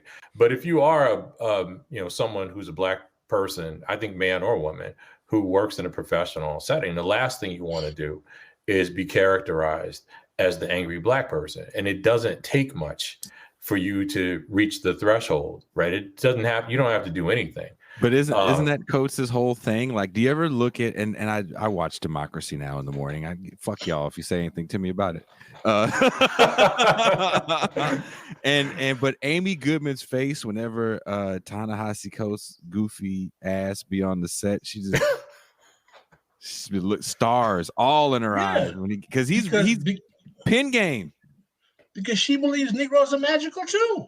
I think she does. I feel like you guys have met her in some capacity, and she gave you guys that same starry eye. I met her one time. I don't know if she believed I was magical, but I think she generally kind of. Did you appear like John Coffey? No, I mean, don't forget. Listen, let's be honest, right? On the left, and I think it's all fair to say that we are familiar with the left, the white, black, all the forms of the left. Like there is the kind of like Trotskyist trope, like black people are the vanguard of the revolution. Like there is a kind of ideological posture that some particularly, leftists, white leftists have that believe that, like black people are, storming the barricades ready for revolution. And my position is that it's not to say that black people aren't revolutionary. It's just like there are black people who are revolutionary and there are black people who are reactionary as hell. Just like there are white people who could be revolutionary and reactionary as hell. My position is that black people are human beings. And their humanity shouldn't be denied of them because people have these essentialized tropes of expectation in terms of what they should, can, or expect it to be, because it kind of fulfills this fetish obsession of they have of seeing, Negroes and Afros in leather suits saying, fight, black power. Yeah. No, I agree with that wholeheartedly. And it's funny because when I start looking at voices on the left for black people, there's not a lot. I do read Black Agenda Report as much as I can. I do donate when I have a few bucks. But there's just I feel like there's 5 colored people that get ran through the leftist cycle, and I can't tell if cats are fighting for that spot or what, like that acceptance spot. Like I like a lot of the stuff Breonna Joy Gray says, but she's like queen bee for black female leftists right now. Like, God forbid somebody say something against her. Like, how do we? This whole show for me is sorry. I have notes. This whole show for me is my whole goal is I want to build a stronger left, and I definitely want to get black people up on things that we don't talk about that much. And that's why right now. Go ahead. I became hip to your show through the episode you did with Cedric. With Sid. And I was saying, where's this guy been all my life in terms of this show, man? And I was dead sick because I was like, because I've been thinking about starting a podcast, and I was like, this guy is doing doing what I've always wanted to hear, is that a black left perspective that is not stuck in one of the t-shirts of the black left. When I mean the t-shirt, they're like, oh, I'm a revolutionary nationalist, Pan-Africanist, anti-imperialist, socialist, Marxist-Leninist, queer feminist, maximalist, Maximilian quadruple. And I'm like, okay, you're in that t-shirt, you know what I'm saying? Or I'm the black Trotskyist. And I'm like, I've been writing from a black left perspective long enough to know all of the various ideological postulates that exist on the left. And very few of them realize how much all of that stuff turns off everybody who doesn't know anything about the left at all. Thank you. And not only that, many of them who are stuck in these ideological t-shirts were unwilling to understand, and I got a lot of heat from this from some of my comrades who might think that I'm not radical enough, why there was value to the Bernie Sanders movement, maybe not Sanders himself, opening an Overton window that I believe that we on the black left should have taken to reintroduce black people to their own tradition of radical politics. If we don't want to say radical, let's say anti-imperialist, anti-capitalist, anti-sexist, anti-racist, whatever phraseology you want to use, and anti-establishment politics. And sadly, I feel that the traditional black left, which is maybe the same five voices in the diner that you're talking about. I don't think that they took up that opportunity as effectively as they did. And it allowed people like Ta-Nehisi Coates, like Joy-Ann Reid, like other individuals to categorize left politics as a white, gentrifying trust fund thing that had nothing to do with black people, that I was enraged about because it totally neglected the fact that there's over a century history, documented scholarship and testimonial and otherwise, of black radical politics in this country that goes well beyond the Black Panther Party in 1966. But brother, that's why I get you. And so, speaking of magical Negroes, look who just appeared. But did we lose Touré for a second? Yeah, we did. Motherfucker just disappeared. He just bloop bloop. You can't. Well, you know why? You were talking all that smack about Amy Goodman. I want to get on her show one day, so I had to bounce. You ain't never been on. I feel like you haven't been on Amy Goodman's show. Never. But am I mistaking you for another light skinned man that was on somebody else? It was somebody else. Damn, I totally said all y'all look alike. But I want to finish this point before you start. So you start talking. That's why I try to get y'all on the show, because there's certain voice, and I'll keep people's names out of it. There's certain people that didn't want to fuck with me because I didn't have a big enough following. Right. And for y'all to be like, yeah, I'll talk to you, a goofy ass, that's fine. It meant a lot to me, and it means a lot to the people that do check this shit out. Because it is a first time for a lot of people to hear a lot of the stuff you guys are saying. And these perspectives for a lot of people, they're not getting. Because when I call this shit nuanced barbershop conversation, if us three were hanging out, and I believe three of us hang out, and we walked into a barbershop, because Touré would have to get a haircut. Shots fired! We'd be, because I'm bald as shit, we'd be having this conversation in the barbershop. Talking this same shit with people that probably don't normally have this conversation, breaking it down real plain so people could understand. And for me, that's how you build a stronger left. It's not trying to get in with some people because you think, well, I need to get in with them because they got a bigger base and and I get my Patreon and yada yada yada. And this is what I'm gonna do. I'm gonna be the black dude with the dashiki and yada yada. Feel me?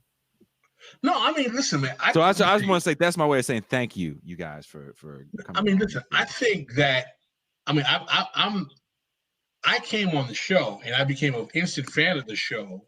Number one, because I feel that you're very good at what you do. I think that you have the perfect voice for your vocation when it comes to this show. Number one, and number two, right? It is so important for me to see Black spaces occupying a politics outside of the neoliberal corporate hegemony and introducing Black folks to politically economy-rooted politics that challenges the general function of the American political economy for Black folk and for everyone, that are not stuck in many of the ideological tropes of comrades who I love, who taught me, who are instrumental in teaching me, but who I feel their weddedness to those intellectual positions. Let's say revolutionary nationalism. Yeah. Let's say revolutionary nationalist Pan-Africanism, who may be ideologies that I don't particularly have problems with.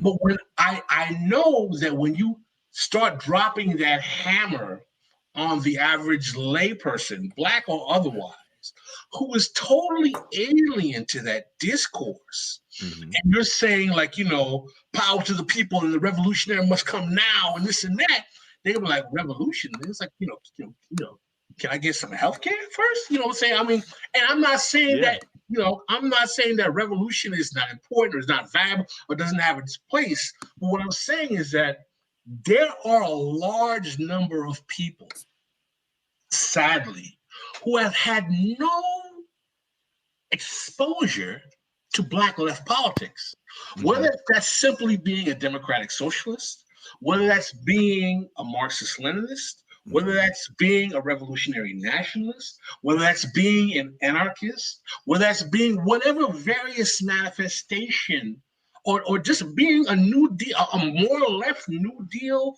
liberal, okay?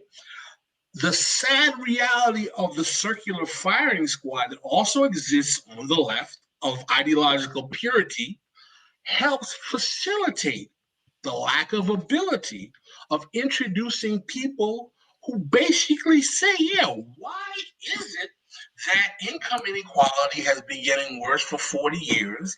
My paycheck allows me to buy less. It costs me more to get health care, and it's too expensive for me to send my kid to college. Like, the person asking those questions is someone that we should be seeing as a natural audience for our politics. And what we seem to fail to realize is that most Americans are asking those questions right now. And it's not particularly necessary to hit them with Marx's 18th Brumaire as a response to get them to say, you know what, there is something wrong with status quo politics. It's hard to do that, because my whole thing is, and this is why I have you brothers on, because you guys help me figure this shit out, right? I'm constantly trying to figure this shit out.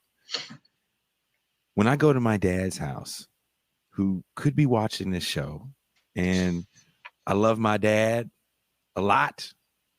He's an awesome man. Poor dude just had a mild stroke. He's okay. He's crazy as shit. He's got that picture on his wall of Bob Marley, Barack Obama, Malcolm X, and Martin Luther King. And I walk in the I'm like, who the fuck? Them is just niggas. Like, why? And I'm trying to, because the moment I walk in the door, my dad wants to talk politics, which is funny. Like, you like, to your point, these people are upset about the way economically things have worked out, and I think it gets amplified even worse through the Trump microphone, because when you just, he's constantly on CNN or MSNBC, Trump is the bad guy that's making it even worse, and it's becoming even more real as he's finally retired, right? Like, how do you get certain messages across to cats that still see Barack Obama as in this pantheon of great black men next to Bob Marley? Like, how do you start without being a douche? Because I was on a show the other night with a young man, and he was just, Barack Obama's an ass and I hate him, he's this, is that. I was like, you know what? I get your point. I'm not a Barack Obama fan, but do you ever watch him speak? Have you ever listened to a Barack Obama speech? He speaks, it sounds like Chris Rock, he speaks real well. But as the presidents that we've had, think about the presidents that we had, and think about right before Barack Obama, you had Bush Jr. Wasn't the greatest orator. And then you shoehorn him with Trump. And maybe it's just because I'm looking at him through the lens of these just two shitty presidents. But I see why people love him. I watched that David Letterman interview with him. I get it. Of course you don't see the kids getting bombed. Of course you don't see the deportation in the cages. You can't. He's just so goddamn silky smooth with the pimp shit that he talks.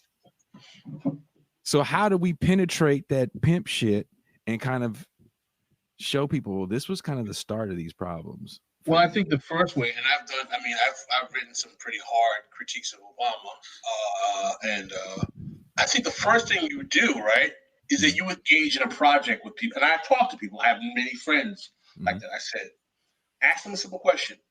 Do you think it would be valuable to the people who govern American society to have communities that have been traditionally malserved by the politics of that society to be invested in supporting because of someone they feel they can empathize with, the same politics, if implemented by someone else, they would find problematic. Do you think that project could be valuable to people who don't have the best interest of your communities at heart? And I think that when you start approaching the Obama project in those kind of ways, and you start saying, well, let's talk basic facts. Do you know that Barack Obama received more Wall Street financing than any president in American history? Do you think that someone who's going to be interested in working class communities would normally be getting that kind of money if they didn't expect him to carry out a certain agenda? And I'm not saying you have to be malicious. Don't be remotely conspiratorial. And we shouldn't expect that everyone's going to get it, because a lot of them are going to reject it. But I think that if you just start in basic terms, the ones who generally are the people who are inclined to say there's something wrong with the system may get it. And there are some, a lot of my friends are successful career, professional, Black and brown folk who have, six-figure jobs. They're never going to get it because the system works for them. And they're not interested. Some of them might, but most of them have no interest in challenging it. What are you going to say, Touré? I was going to just amplify Pascal's last point, which is, I think one of the ways that we hamstring ourselves in connecting with, let's say, Black audiences is that those of us who are progressives fall into the trap of trying to connect with the Black vote, right? I mean, we tend to think of Black people ourselves as monolithic. Pascal and I don't, you don't, right? Cedric definitely doesn't. But anyway, that's the default, right? And I think the fact of the matter is, as Pascal alluded to, that there is, in fact, class heterogeneity among Black Americans. And for some, and it's a not insignificant number, a class-based politics that's going to benefit 80% of Black Americans, they're allergic to, because they're in the top 20% and they don't want to pay the taxes that will go along with that, right? Instead, what they want is federal coffers to come to them to trickle down to the masses. More Black entrepreneurialism, let's say, more CEOs who look like America. And what does that do for anybody who isn't the CEO? I mean, I think Pascal and I had versions of the same reaction to Obama going back to 2008, insofar as neither one of us were fans. So I know that was clear. Pascal maybe was a little less likely to find him charming than Jason or I. But for me, to whatever extent I found him charming, it was that I appreciate the talent, right? I mean, this is one of the ways I could appreciate Dr. Umar. I appreciate the talent of what he's doing, just as I can appreciate the talent of Rush Limbaugh, right? The content is not something that appealed to me, but I definitely appreciated, like Jason, how it is Obama resonated with people. But he resonated with people who, at least among Black folk, people who embraced the idea that we shared a common interest. I think a critical part of his post-racial game that's often overlooked, but chapter 4 of Toward Freedom is in part about this, is the central role played by underclass ideology in bridging the divide, interestingly enough, between what attracted white people to Obama's post-racialism and what attracted Black people to Obama's shtick. And what you would find is, particularly among petty bourgeois Blacks, but not exclusively, because these hood movies I brought us full circle. These hood movies sold Black Americans a somewhat sanitized version of underclass ideology. So most of us embraced that stuff. And it was a way for Obama to, oddly enough, demonstrate his cultural authenticity, not just to white listeners, who were happy that this Black man was willing to talk down to Black people, but around the globe, but also to Black listeners, right, who understood, right or wrong, that their cousin Pookie should not be eating Popeyes for breakfast, as Jason and I talked about before. By the way, Jason, Touré? I have to. Oh, you can't hear me? No. I don't have to go. But I wanted to mention something to you. Since I don't like turkey, and we talked about Popeyes, I'm having Popeyes for Thanksgiving. Just Fried remember chicken. the Fried only chicken. Popeyes buffet, Lafayette, Louisiana, the most magical place on earth. There used to Fuck be a Disneyland. Popeyes buffet in New Orleans on Carrollton at Canal. It was one of the few that Copeland himself still owned. And I used to hit that spot with my cousin Kim, who Pascal is friends with, when just after I graduated. Damn right. I mean, I don't even know. I guess that I just didn't eat anything the rest of the day. Right? How could you? Right. I saved myself. Oh man, I do some stereotypical shit, and eating at Popeyes is one of them. And do that shit with a motherfucking smile. I feel that I'm glad we all feel comfortable in our blackness to outline how much we like fried chicken, man. It's delicious. I'm sorry. Well, this is it's actually a dig at Obama. So you should Popeyes is okay. I love it. Folks. I'm a big fan. I shoot these threes. Fuck these hoes. I have to play this clip because I have to. Oh, from the Boondocks. I have to. Sorry. Which season? Well, we'll find out. I think this is season 1. Okay. Hey, man, she gonna be crying like this all the time? Because I say if she is, we kick her out. Everybody, shush, shush. President Obama's talking. My fellow I know he's going to Americans. tell us what to do. Good afternoon. I'd like to start off by thanking all of you out there who have called and written letters about the safety of the First Family. You'll be happy to know that Michelle, Sasha, Malia, myself, and Bo are all fine. Don't nobody care about you, man. Tell us everything will be okay for us.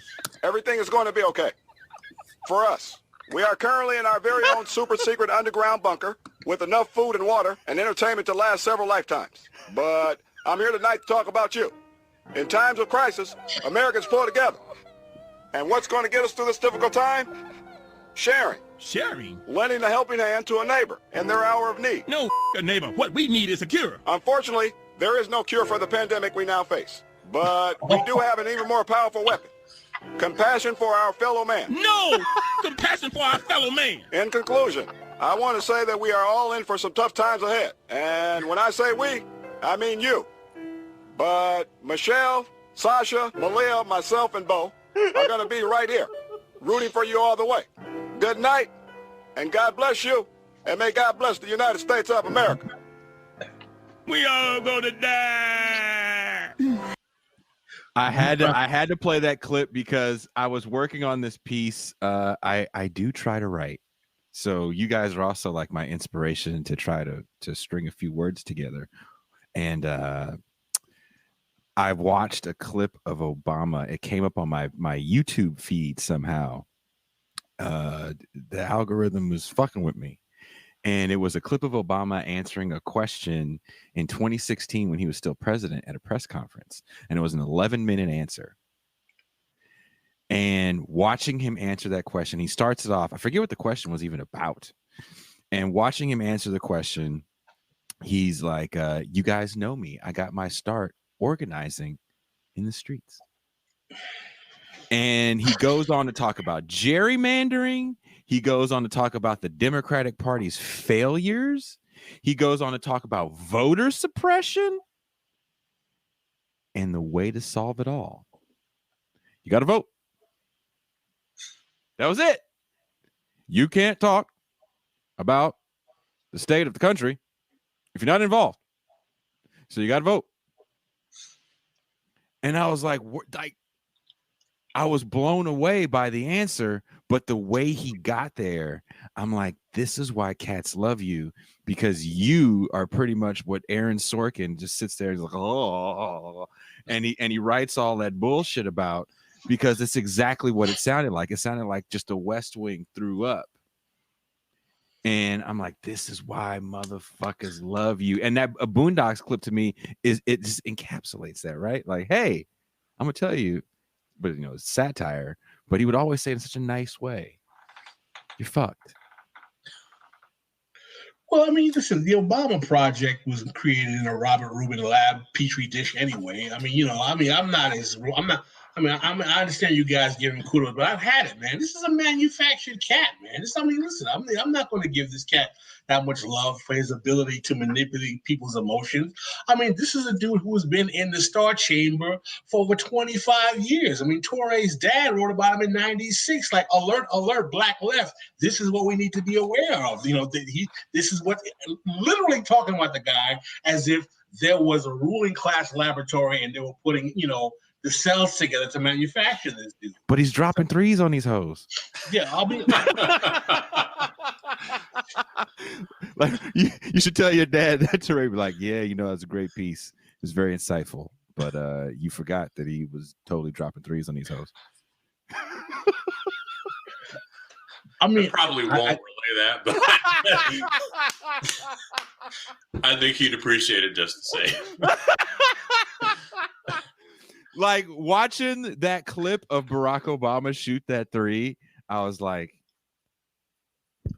I mean, I guess it's because for me, my favorite line about Obama is the fact that his whole first-term cabinet was chosen by a Citibank executive. Yeah. So to me, the mythology is beyond gone. I'm not enticed. I mean, I do agree that he has certain political skills. There's certain raw talent. He's probably the most talented politician we've had in America going back, I would say, maybe to Kennedy. I think Reagan had certain talent, but I think Obama, because of his youth, he has certain gifts, not only personally, but the attractive wife, the two girls, the exotic background, et cetera, et cetera. It's a very politically marketable package that I would not deny. But I don't think it is, you don't have to be a tinfoil hat wearing conspiracy theorist to understand why, after the greatest evisceration of capital since 1929, the American ruling class realized to neutralize public discontent, you put a charming black family with this tall, attractive black man in the White House to have everyone cheer like we have overcome. I mean, it's perfect. It's like the master chess play. But he's perfect to project a lot of shit on too. And Touré talks about that in Towards Freedom, where it's like, well, he's got a single parent household. It's like, but his single parent wasn't like my motherfucking single parent household. That shit was different as fuck. Motherfucker lived in Indonesia with his fucking, what did his stepdaddy do? He was something was it CIA? Some State Department asset stuff. and his regular daddy, he was like some kind of professor. Like, he didn't have all Cold War State Department assets. Like, his whole life was on some like next level super light skin shit. Like, I'm not having nobody I knew had that single mama life. Nobody. Expensive Hawaiian prep schools. Right. Yeah. Motherfuckers act like Barack Obama and like, just because he listens to Jay-Z, like, that was like the thing. Like, oh, well, Barack Obama he's from the streets, but he's smart. To your point about fucking Ta-Nehisi Coates and the Harvard guy. I'm gonna be very honest, right? I mean, I want us to be candid, right? Candid. It is such a transparent demonstration of how shallow a society we are, in my opinion, that Barack Obama is seen as exceptional. I've known vapid careerist Ivy League Negroes my whole life. They are a dime a dozen. I don't understand why people are so impressed with this cat.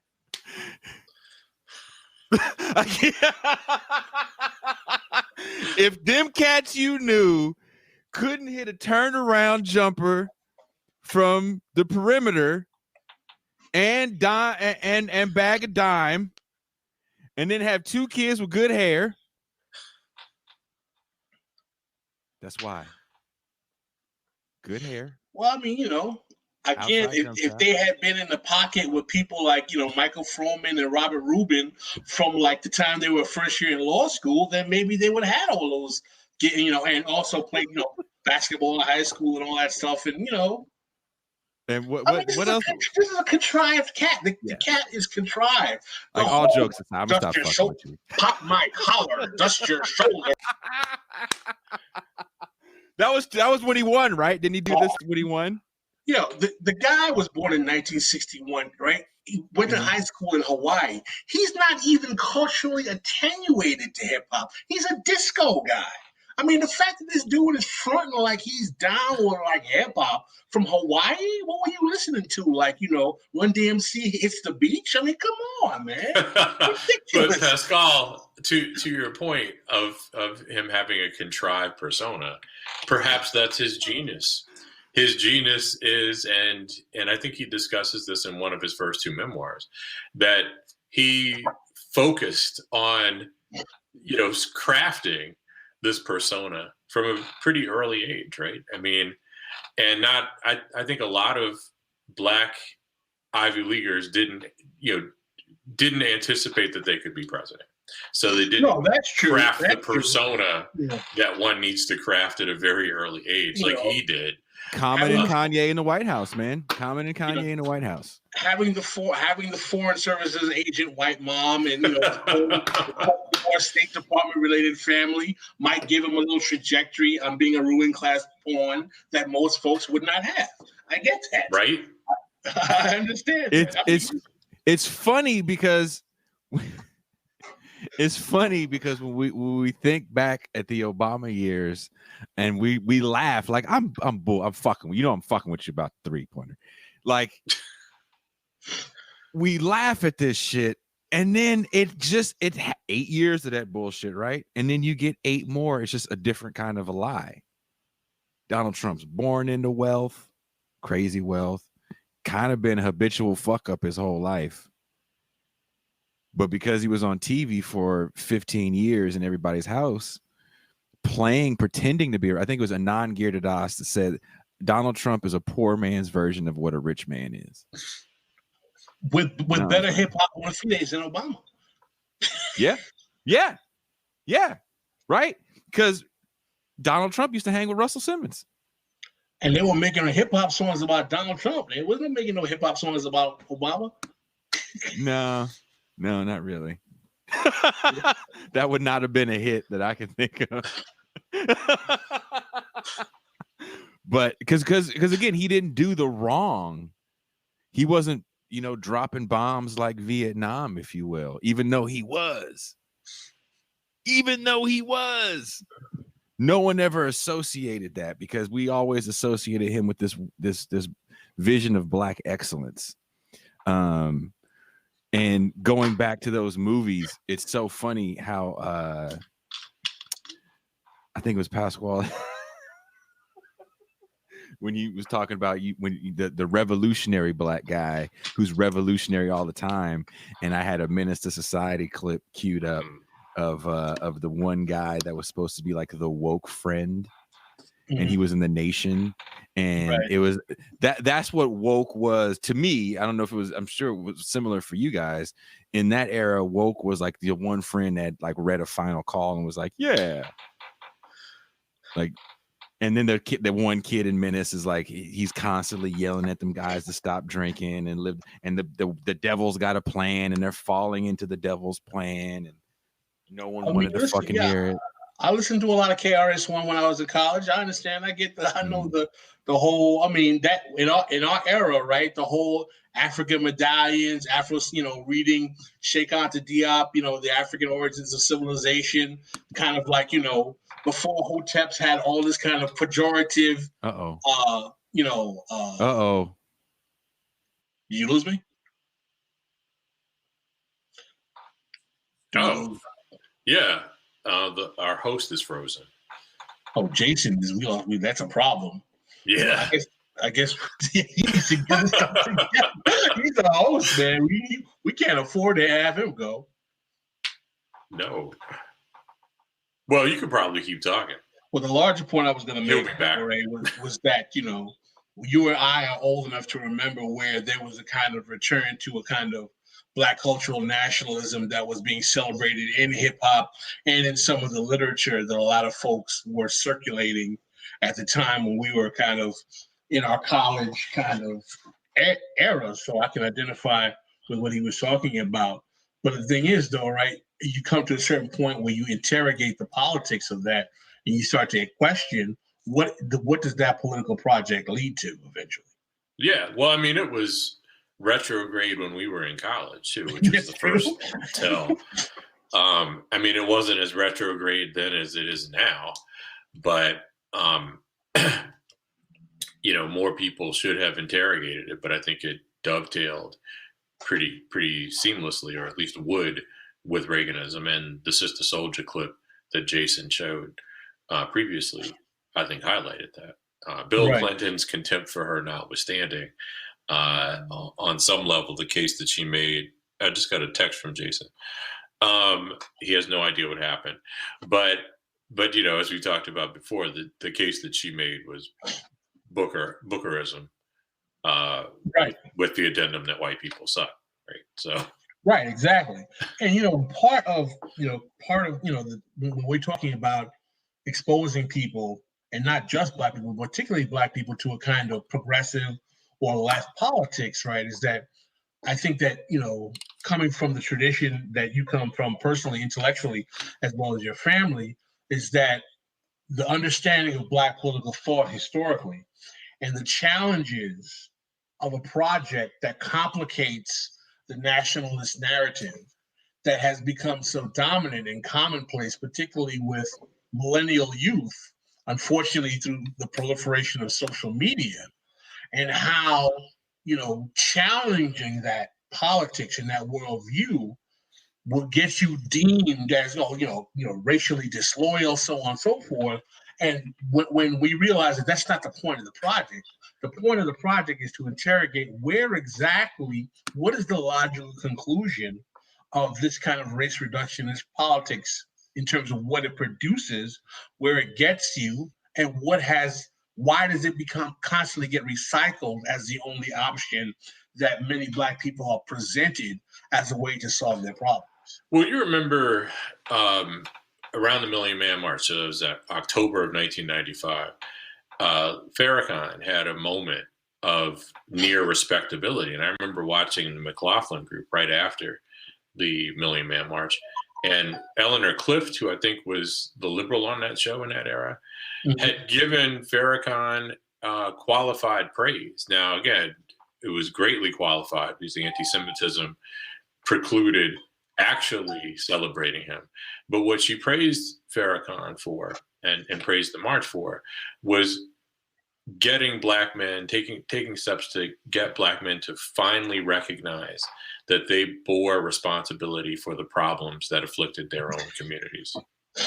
And I used to watch the McLaughlin Group, obviously. It was on Sundays. I lived in New York, and I didn't have cable, so I watched what I could watch, and was always intrigued by the show, especially years earlier when Pat Buchanan was on, because that had a chilling, and even more chilling. He was a more chilling presence. But anyway, that was, I thought, quite the tell about, you know, the Million Man March and its resonance, but also a window onto the conservatism of the moment, because people had finally picked up, liberals had picked up on the fundamental conservatism of the NOI of that era, which was masked with, you know, the Bookerite elements of it, which, rather than simply focusing on the white people suck part and the anti-Semitism, right? And it, for a minute, I mean, some people imagined that if the NOI could shed itself of the white people suck part and the anti-Semitism, that it might have actually gained true legitimacy. But again, I mean, the basic point is that you could see from Farrakhan's sudden mainstreaming in that era, the ways in which this Black nationalist discourse actually dovetailed with Reaganism. All right. Well, that was part one of what I thought was a very cool conversation with Touré Reed and Pascal Robert. We do get more in depth. I think I warned you at the beginning that there was technical difficulties on this show, and for whatever reason, my whole computer system just disconnected from the Wi-Fi. I have no idea why. There was nothing wrong with the Wi-Fi. Every other device in the house was still fine, but the computer disconnected, so we did another hour. That extra hour is available for patrons. So if you want to be a patron, there's the bonus hour of that, and there's a bunch of other bonus content from several of the shows, not all the shows, but several of the shows. And there's actually more patron-only content that we are creating constantly. You also get the shows earlier. You get them a day early. So I'll be having those gentlemen back on. We've been talking about having an end of the year wrap up, and adding some people to the mix. Names have been thrown around like Touré's pops Adolf, Mr. Adolf Reed. We've talked about getting Cedric back on, having another roundtable like this. Watching another movie, possibly Baby Boy. Maybe we should have a monthly John Singleton thing where we go and critique these movies, being filled with some right-wing tropes. But I think this conversation is extremely important, especially as we talk about things like the quote-unquote black vote. You know, who speaks for black people? Anyway, thank you guys for taking a listen to the show. If you want to hear part 2 in its entirety, which was a lot more loose and fun, then definitely go over to Patreon. If you haven't already done it, you can go to YouTube and subscribe to the YouTube channel. I believe the live stream in its entirety is on the YouTube channel as well. And that way you can see the clips. Those are some interesting clips. Watching Boyz n the Hood again, man, it's a whole different movie watching it with adult eyes. So thank you guys, and I will see you next time.